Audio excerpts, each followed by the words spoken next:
So we have an injury update to go over. It came out in a Matt LaFleur press conference yesterday, and this is on Lucas Van Ness, who missed the game this past week after suffering the foot injury against the Cincinnati Bengals.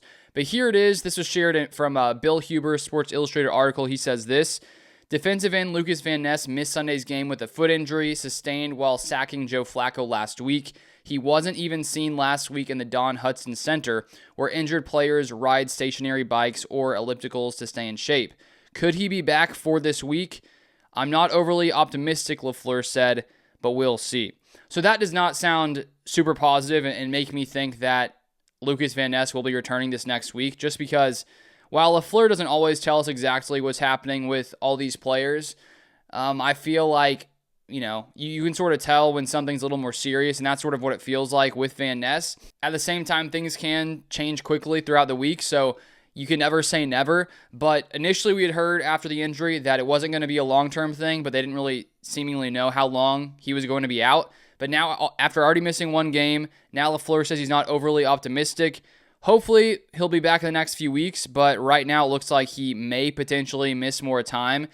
And it's just unfortunate because he's played really, really well this season in year 3. There had been so many questions about him after his first 2 years, just because he had not played up to that first round level talent that you sort of expected to see when you spend such a high draft pick on a player.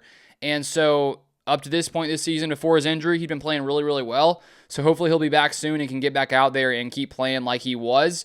And without him out there, this past week we saw Barron Sorrell play 30 snaps, Packers rookie. Didn't have any pressures this week. We also had Enigbare playing 32 snaps. He had 2 pressures. And so it'll definitely help to get Van Ness back out there. And the Packers did have moments, before the injury where they would have Parsons, Van Ness, and Rashawn Gary as well. And I feel like that's a pretty dominant, grouping of players out there. So huge guy.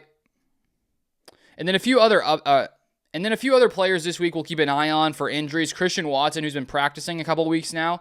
I assume he'll be back soon, considering he's been practicing for the past couple weeks.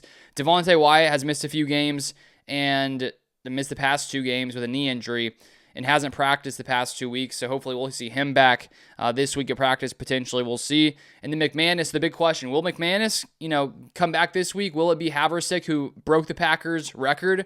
I think it's crazy that, you have Mason Crosby here for so long, and then Haversick comes in out of nowhere and makes a 61-yarder. So I think the Packers will just move back to McManus when he gets healthy, just because he's had a longer history of success, even though Haversick has played really well. And you paid McManus this offseason on like a 3-year deal. So I'd assume he'll be back once he's healthy, but thankfully the Packers don't have to rush him because Haversick has been so good.